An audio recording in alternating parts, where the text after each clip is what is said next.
puis, comme je vous l'avais dit avant la séance, Catherine Roudet, qui est donc chercheure en histoire du cinéma, qui nous fait un peu un point sur, au moment où le film a été montré en France, a été utilisé par des cinéastes français comme objet aussi de propagande. Qu'est-ce qui se passait en France à ce moment-là? Voilà. Je sais que vous avez préparé des questions pour Patricio. Mais avant de vous laisser la parole, je vais peut-être demander à Patricio de nous raconter un peu comment... Parce que quand on vit dans un pays et qu'il se passe quelque chose et qu'on est cinéaste, bien évidemment, l'élan de vouloir filmer est très grand, mais je voulais lui demander s'il se souvenait dans quel état d'esprit il a engagé ce film, qui est la première année, et puis ensuite qui a le film, Patricio a continué à tourner pendant le gouvernement Allende, et donc ça a donné la bataille du Chili. Dans quel état d'esprit il était pour faire ce film, et comment il s'est organisé pour pouvoir tourner quelque chose qui est une chronique où on a l'impression que tout se passe en même temps, et qu'il est à tous les endroits en même temps. Oui, je viens de sortir d'une école de cinéma à l'époque là, et je suis très enthousiaste pour le gouvernement d'Allende. C'est la première fois que Chili a été gouverné par un gouvernement socialiste de gauche, et j'ai pensé que le meilleur projet pour commencer ma carrière, c'est mon premier film. Et c'est faire un film documentaire qui montre l'enthousiasme, la participation des gens en général.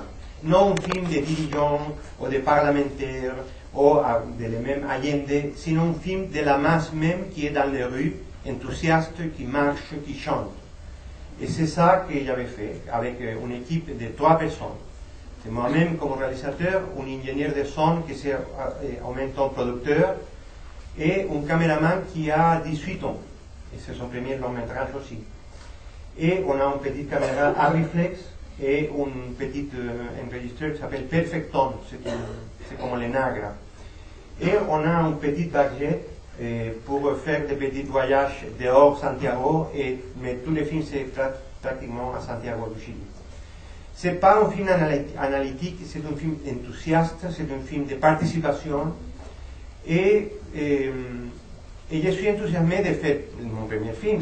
On ne pense pas si sera bon ou mauvais, bien ou bon ou mauvais, sinon qu'on parte parce que l'action de la réalité te pousse à travailler dans ce sujet populaire, massif, etc. C'est un typique film de cinéma vérité, mais en Chili, on ne connaît pas la cinéma vérité.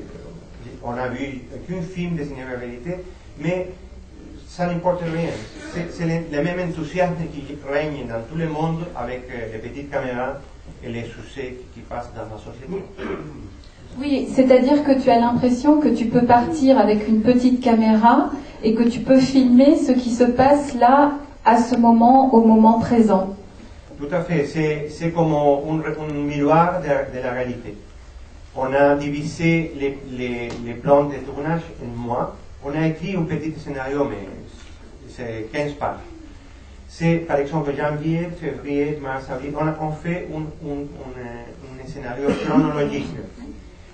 Parce qu'on savait qu'Allende nationalisera le charbon le mois de mai, que Fidel Castro vendra à la fin de l'année, que le cuivre sera nationalisé dans le mois de mars, par exemple. Donc on a fait ça et on tourne selon les événements. Et c'est un film avec beaucoup d'humour, parce que les gens sont tellement contents au Chili, tellement enthousiastes qu'il y a des situations comiques, comme ce petit enfant qui raconte un combat naval chilien de l'indépendance, qui a fait une merveilleuse traduction, une synchronisation très difficile à faire. Donc j'ai mis des anecdotes, des choses comme ça dans les films. Le problème de les films, c'est que je ne montre pas les adversaires d'Allende. Ils sont dehors. Je suis uniquement dédié à une partie du pays. Mais l'autre partie qui déteste Allende, il n'est pas là. Et dans mon second film, oui. Mais dans cette première, non. Donc on peut dire que c'est un film de propagande. Oui, peut-être. Mais je suis très content d'être propagandiste d'Allende. Est-ce que vous avez des questions? Oui. Il y a un micro qui va arriver. Là, Karine, là, juste devant toi. Oui, c'est ça, oui.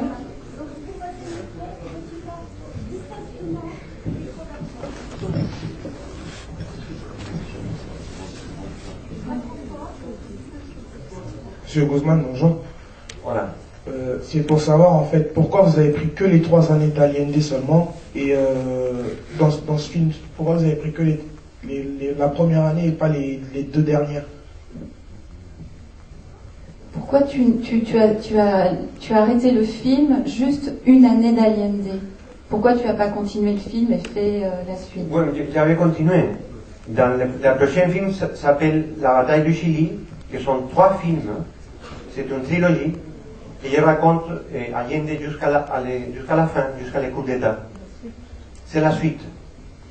Mais est-ce que tu avais l'impression que cette première année, quand vous avez arrêté le film et monté, tu avais l'impression que c'était une année charnière, une année clé?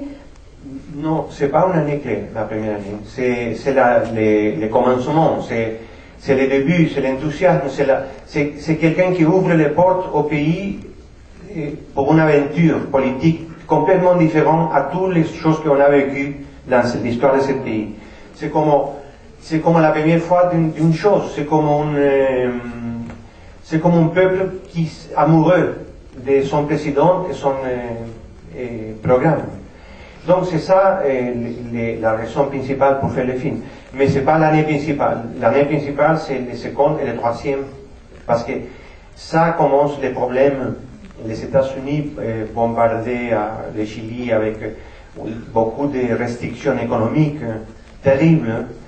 Et la droite s'organise d'une façon aussi efficace.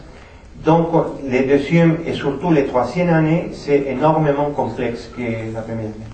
En fait, tu veux dire que cette première année et ce premier film est un film d'amour? Oui, d'amour, d'enthousiasme, comment dire, de foi. Une autre question? Oui, monsieur là.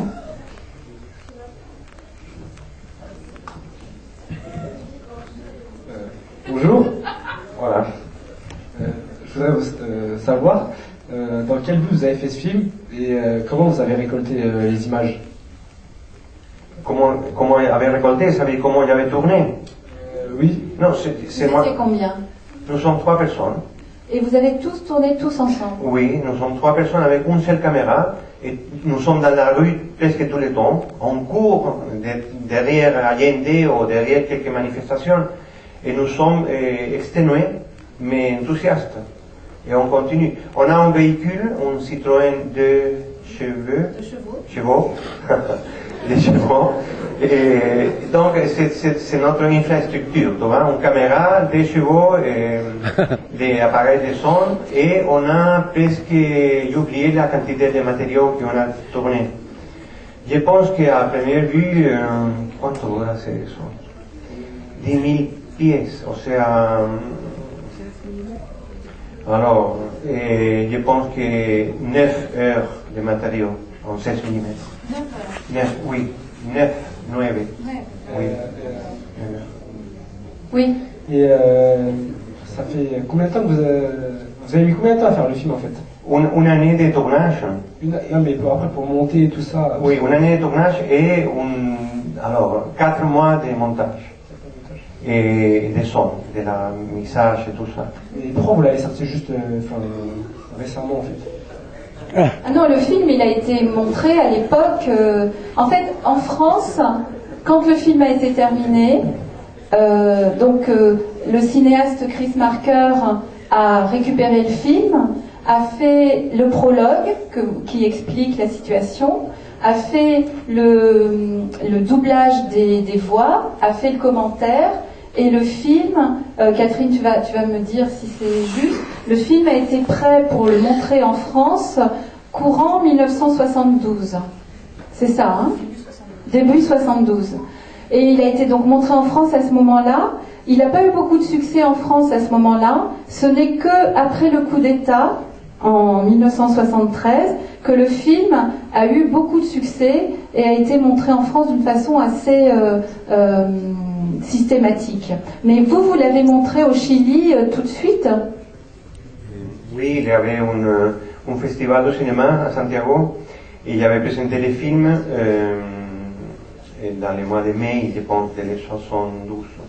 Et alors, comment ça s'est passé quand vous avez montré le film? Bien, dans la sortie même, pour la sortie, on a fait 6 copies 35 pour Santiago, les principales villes du pays. Et c'est pas un film important du point de vue du public, mais il y a un mouvement intéressant. C'est un film moyen, dans la moyenne, et tout le monde est surpris parce que c'est le premier documentaire qui passe dans le cinéma en 35 mm et d'une façon publique. Avant, on n'y a aucune expérience documentaire au Chili. Donc ça marche très bien.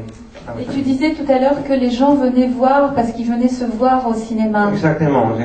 Dans les mines de charbon, par exemple, les miniers viennent à voir les films parce que comme il a vu qu'il avait fait les films, peut-être je suis dans l'écran et il rapporte à la famille et tout ça. C'était comique et agréable. Alors après, ce qui s'est passé, c'est qu'après le coup d'État, le film a été perdu. La version espagnole a été perdue. Oui, c'est l'armée qui a réquisitionné les négatifs. Ah, l'armée a réquisitionné le négatif et donc le film a été détruit du coup. A été détruit, les négatifs et les copies qui circulent, qui sont dans quelques cinémas, sont détruits peu à peu. Tout le monde cache ça parce que c'est un matériau complètement anti-Pinochet. Donc les gens ont peur de ça et ils cachent les bobines partout. Donc le film a été perdu. Et c'est à cause de la copie. Et c'est Catherine qui a retrouvé une copie de cette version française du film à Besançon. Voilà. Et c'est pour ça que vous avez l'impression que c'est un film qui vient juste de sortir, parce qu'il vient d'être retrouvé. Une autre question? Oui?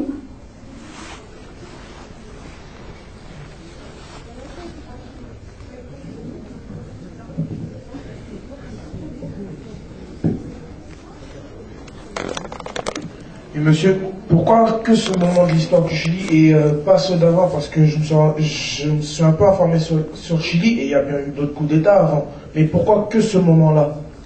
Non, au Chili, il n'y a pas beaucoup de coups d'État. C'est un pays qui est énormément différent à les autres pays de la région. Par exemple, la Bolivie a presque 200 coups d'État. Et Venezuela a des coups d'État, Brésil a des coups d'État, l'Argentine beaucoup de coups d'État, mais par des raisons très spéciales. Dans le Chili, il y a une stabilité des institutions. Donc, c'est notre premier vrai coup d'État, le coup de Pinochet. À ce moment-là, vous le trouvez plus important que les autres? Et ça veut dire, c'est l'État qui m'a touché à moi. Ça veut dire, j'ai passé par une prison, etc. Pour moi, c'est le plus important, parce que c'est moi c'est la victime, bien sûr. Vous avez été persécuté par l'armée aussi?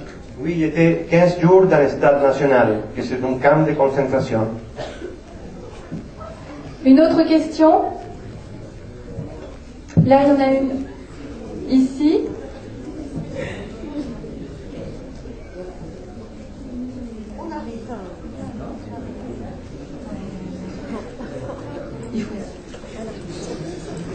C'est courageux de prendre la parole.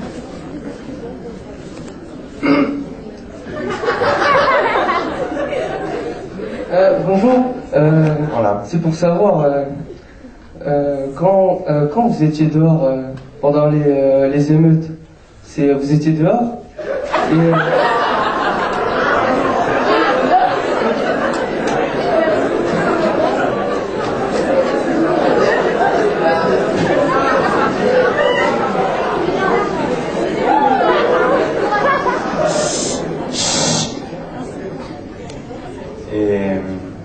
en fait, c'est pour savoir, est-ce que vous avez eu des problèmes quand il y a eu des émeutes avec votre caméra? Oui, toujours c'est compliqué le tournage dans un pays qui commence à faire une révolution. Parce qu'il y a aussi les adversaires d'Allende qui sont très violents Et on a passé des moments difficiles, très difficiles. Une fois dans une camp de camionneurs, ils sont très agressifs. Et des camionneurs, oui, c'est ça, des camionneurs. Les propriétaires des camions. Et donc c'est difficile de tourner avec une caméra dans la rue, hein, non seulement au Chili. Aujourd'hui, il faut être attentif avec une caméra parce que quelqu'un te peut couper ou te la fait voler la caméra. Donc c'est un tournage risqué dans quelques moments, oui, c'est comme ça. Une autre question? Hop, là il y en a une. Et derrière après. Je voulais vous demander, est-ce que des hommes politiques de l'époque ont pu voir votre film, tel que Salvador Allende? Est-ce que Allende avait vu le film? Est-ce qu'Allende a vu le film? Je ne sais pas. Peut-être non. Je pense qu'il est très occupé pour voir un film. Je ne sais pas. Une question juste derrière. Le fait que vous n'ayez pas mis les anti-Salvador dans le film, est-ce que c'était parce que c'est un oubli ou bien c'est vous qui avez choisi de ne pas les mettre? Oui. Il a juste dit que c'était un message de propagande, il n'a pas dit pourquoi. Dans ce film-là, je suis tellement enthousiasmé par le programme d'Allende et par la mobilisation populaire que j'ai laissé dehors les autres. Mais dans les films suivants, qui c'est une trilogie, ça veut dire 3 films, hein, chacun de 80 minutes, je montre très clairement l'organisation de la droite contre Allende. À cette époque-là, je n'ai pas la maturité, pour mon premier film, pour me rendre compte, pour faire une analyse politique. Je suis dans l'enthousiasme et non dans l'analyse. Après, oui, heureusement. En même temps, dans ce film, il y a plusieurs moments où quand même il y a quelque chose autour des... D'abord, il y a cette séquence au début où on voit les gens qui vendent aux enchères, qui vont récupérer leur argent à la banque. Il y a quand même une séquence comme ça qui montre que les gens qui sont riches, ils sont inquiets. Il y a cette séquence-là. Ensuite, il y a la séquence du propriétaire du charbon, où il y a ce commentaire où on raconte la riche famille propriétaire des mines de charbon et tout ça. Donc il y a quand même il y a une dialectique quand même. On voit ça, puis après on voit les ouvriers du charbon. Et enfin il y a cette séquence où il y a les femmes bourgeoises qui manifestent dans la rue. Donc il y a quand même... Dans ce film-là, tu dis que tu es dans l'enthousiasme et tu filmes surtout les réformes et le peuple, mais quand même il y a 3 séquences comme ça qui montrent que le pays est partagé, que la droite est très vite mécontente et le fait savoir, et le commentaire français est extrêmement clair à ce sujet-là. Alors je ne sais pas si ton commentaire et le commentaire espagnol l'étaient autant, mais là pour nous, spectateurs français, on voit très vite que face aux réformes, aux nationalisations et au peuple, la droite bourgeoise qui a gouverné le pays depuis toujours se sent en difficulté et à la fois a peur, devient violente et quand même est assise sur des richesses et sur des privilèges qu'ils ne sont pas prêts à abandonner. Oui, tu as raison. Il y a aussi une autre séquence où un propriétaire de terre il donne les terres à l'État. Oui, c'est vrai. Et que les ouvriers sont très contents, les ouvriers de la campagne. Et, oui, c'est vrai qu'il y a des références de quelques séquences avec la droite, mais presque toujours sont des séquences d'ironie. J'ai fait ça parce que j'ai l'intention de ridiculiser à cette classe, mais je ne montre pas son vraie organisation qui est derrière. Donc c'est ça à mon avis le problème. Mais tu as raison, il y a des moments où la droite est là. Encore une question? Bonjour. C'est pour savoir, les montages et tout, vous avez fait sur place ou pas? À quel endroit est-ce que tu as monté quand tu étais encore au Chili ou tu as monté ailleurs? Non, j'avais monté au Chili même. J'avais fait un voyage à Buenos Aires pour faire les blow-up, l'ampliation, les process 35 mm. Mais tous les process de son, de montage, c'est à Santiago. Oui. Et ensuite, cette version-là est venue en France et Chris Marker, le cinéaste Chris Marker, avec son équipe, a fait la version française. Et toi, tu avais vu cette version française à un moment ou pas? Non, je l'ai vu après le coup d'État. Je suis invité par Chris à Sloan. Et là-bas, on a fait la première projection. Et j'avais pris connaissance du travail de synchronisation en français. Et j'étais content parce que c'était bien fait. Et le texte, presque c'est très respectueux de mon texte original. Mais Chris a mis aussi d'autres choses par ici, par ailleurs, dans le film, pour la meilleure compréhension en France.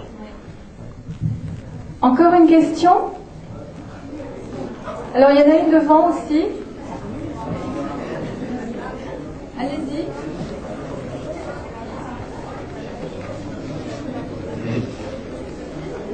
C'est une question quelle était la position de l'Église envers les réformes? Au Chili, quelle était la position de l'Église? On voit que le film est coproduit par l'école de cinéma de l'Université catholique. Envers les réformes. Comment? Envers les réformes. Les réformes, oui. Oui, il y a un secteur de l'Église catholique au Chili très proche à Allende. Ça, c'est une chose étonnante. Mais l'Église catholique chilienne, c'est très progressiste, avant Allende aussi. Et jamais a été une église traditionnelle, par exemple avec les divorces, avec quelques problèmes de société, que l'église toujours est là. Par exemple, à l'époque là, il y a l'église argentine qui interdit les bikinis, hein, les deux pièces dans les plages, parce que c'est scandaleux. Mais l'église catholique chilienne toujours a été ouverte à ce changement de la société. Donc il y a un petit morceau, un tiers, qui est avec Allende. Oui. Une autre question? Oui, j'étais très ému par le film quand on voit toute cette joie et cette participation. Et on ne peut pas s'empêcher de penser que, avec la situation présente dans le monde, où on a besoin un peu de ce genre de participation, évidemment. Il se passe beaucoup en Amérique latine. Est-ce que vous êtes en train de faire d'autres films sur la situation dans le monde aujourd'hui? Ou particulièrement, je sais que la nostalgie de la lumière, c'était aussi un peu sur ces sujets, mais est-ce que vous êtes en train de faire autre chose maintenant sur ces sujets? Oui, j'ai beaucoup d'intérêt dans cette thématique en général. Mais, par des raisons peut-être égoïstes, j'ai travaillé tout le temps avec la problématique chilienne. J'avais fait Le cas Pinochet, que c'est le jugement de Pinochet à Londres, et Salvador Allende, que c'est un film dédié à Salvador Allende aussi, bon, vous connaissez. Donc la bataille du Chili aussi, la mémoire obstinée, c'est quand je reviens au Chili pour rencontrer les vieux personnages de la bataille du Chili, etc., etc. Je suis très touché par ce moment au Chili, et je pense qu'il faut faire, non, si je suis chilien, il faut faire cette thématique jusqu'à la fin. Il faut être dans cette ligne jusqu'à la fin, parce qu'au Chili, tout le monde a oublié cette chose-là. C'est un pays amnésique. Donc il faut lutter au Chili jusqu'à la fin pour continuer. Pour les autres pays, il y a d'autres cinéastes, français, européens, ou algériens, etc., palestiniens, et ils sont chambres. Mais je n'aime pas être un cinéaste pour, comment dire, et ça c'est le cas de Jody Stevens, par exemple, qui a tourné la révolution chinoise, la révolution vietnamienne, les mines belges. Il est dans tous les fronts de combat à Cuba, que c'est le même cas de Chris Marker aussi, dans un monde où la télévision n'existait pas. Mais maintenant, non, je pense qu'on peut prendre une spécialisation, parce que la télévision couvre toutes les choses. Ça c'est mon point de vue. Et en tout cas, les choses qui me passionnent plus que l'Amérique latine, c'est l'après-dictature franquiste. Ça m'intéresse beaucoup parce que j'avais vécu beaucoup d'années en Espagne et je connais très bien l'exil français et par exemple, faire un film sur les Espagnols qui habitent la France, ça me passionne. Mais je ne sais pas si je le ferai dans le futur. Jamais on peut savoir si on est cinéaste indépendant. Ça me passionne, mais les autres problèmes, non. Je pense que oui, ça m'intéresse bien sûr, mais en tant que citoyen. Mais je serai centré au Chili jusqu'à la fin. Une autre question? Oui. Il fallait poser la question, vous avez quel âge quand vous avez tourné ce film? 28 ans. 28 ans. C'était une autre question, c'est que est-ce qu'il y a eu des morts ou des blessés pendant ces émeutes?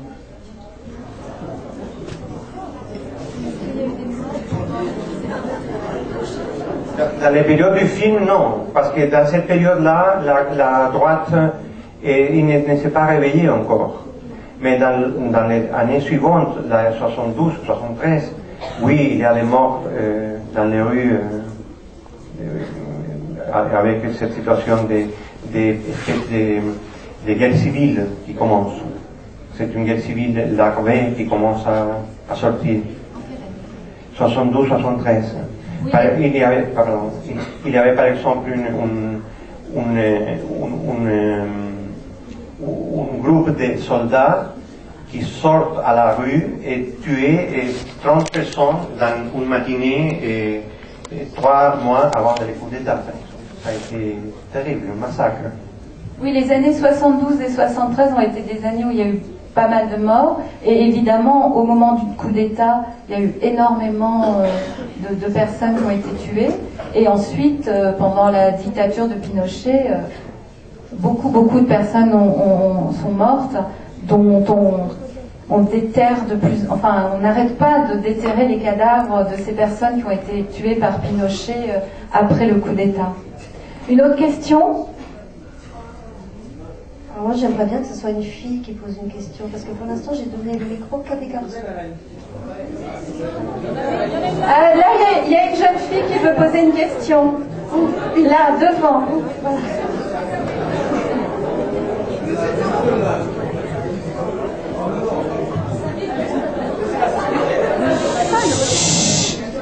Bonjour. J'aimerais savoir, quand il y a eu les émeutes, pourquoi vous n'avez pas repris votre caméra pour filmer ce qui se passait? Mais à quel moment? Après, quand il a eu fini de tourner les 3 ans et qu'il y a eu les émeutes. Alors, pendant la bataille du Chili, ils ont tourné les émeutes. Il y a même un chef opérateur qui est mort, et on voit dans ce film-là la bataille du Chili que vous pouvez voir en DVD. Je vous invite à demander à vos professeurs de vous montrer l'ensemble du film. Il y a même un chef opérateur qui se fait tuer pendant qu'il filme. Ensuite, ils ont dû partir, et Patricio a dû partir en exil pour pouvoir monter le film et pour aussi sauver sa peau.